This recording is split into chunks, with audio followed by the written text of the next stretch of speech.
চলে এলাম আজকের রেসিপি পালং শাকের স্টু নিয়ে। পালং শাকের গুণাগুণ সম্বন্ধে আমরা অনেকেই অবহিত নই।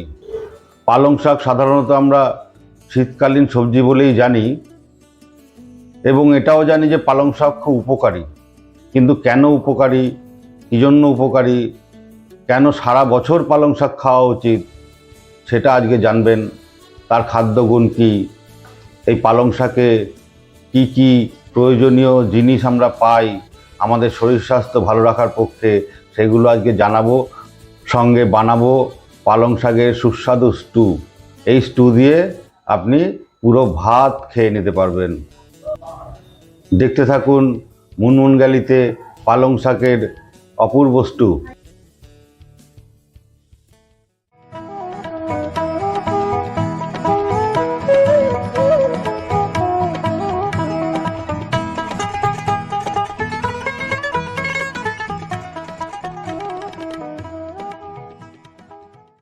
পালং শাকটা প্রথমে ভালো করে ধুয়ে নিলাম, তারপর বাঞ্চ করে নিয়ে প্রথমে পালং শাকের গোড়াটাকে কেটে ফেলে দিলাম, তারপর কুচি কুচি করে কেটে নিলাম।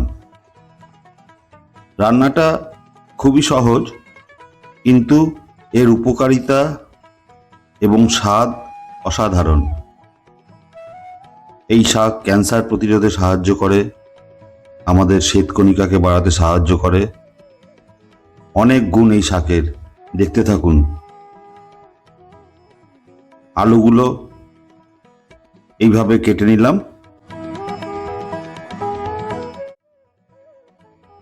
কয়েকটা বড়ি ভেজে তুলে নিলাম এবং তারপরে গুঁড়ো করে নেব বড়িগুলো।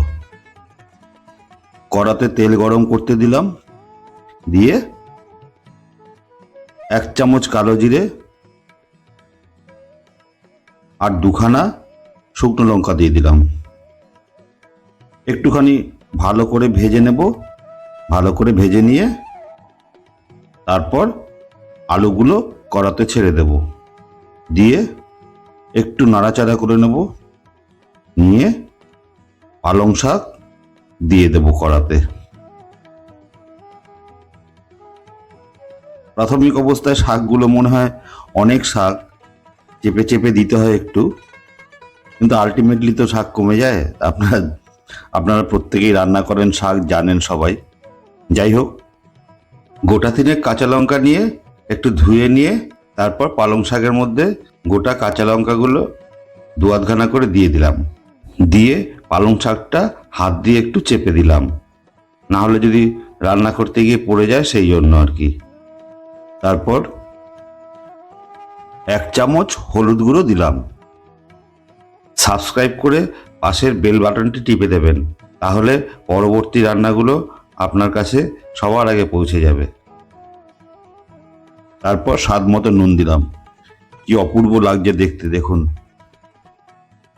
দিয়ে এবার পালং শাকটা রান্না করতে শুরু করলাম। ধীরে ধীরে, একটু সাবধানে করবেন, না হলে কড়া থেকে পালং শাকটা উল্টে পড়ে যেতে পারে। ওই জন্য ধরে ধরে ধরে ধরে একসঙ্গে আলু পালং শাক সব রান্না হচ্ছে তো, যার জন্য একটু ধরে ধরে রান্নাটা করতে হবে। এবারে একটা ঢাকা দিলাম, ঢাকা দিয়ে মিনিট 2-3 রেখে ঢাকনাটাকে তুলে ফেললাম। তারপর জল দিলাম, অন্তত 2 কাপ মতো জল দিলাম। জল দিয়ে কিছুক্ষণ ফুটিয়ে নিলাম, নিয়ে আবার ঢাকা দিলাম। ঢাকা দিয়ে মিনিট 3-4 পরে ঢাকাটা তুলে নিলাম। তুলে নিয়ে কুচিয়ে রাখা ধনে পাতাগুলো দিয়ে এবারে ভেজে রাখা বড়িগুলো গুঁড়ো করে শাকের ওপর দিয়ে দিলাম। তারপর একটু স্ট্যান্ডিং টাইম দিয়ে মিডিয়াম ফ্লেমে রান্না করতে শুরু করলাম। আবার 1 কাপ মতো জল দিলাম, স্বাদ মতো চিনি দিলাম। মিডিয়াম ফ্লেমে রেখে কিছুক্ষণ ভালো করে নাড়াচাড়া করে নিলাম। অবশ্যই কমেন্ট করে জানাবেন কেমন লাগলো রেসিপিটা। হাই ফ্লেমে রেখে কিছুক্ষণ ফুটিয়ে নিলাম। ফুটিয়ে নেওয়ার পরে এবারে তৈরি হয়ে গেল আমাদের আজকের রেসিপি পালং শাকের স্টু। অসাধারণ টেস্টের এই স্টু, এর উপকারিতা অপরিসীম। নমস্কার, ধন্যবাদ, দেখা হবে পরের এপিসোডে।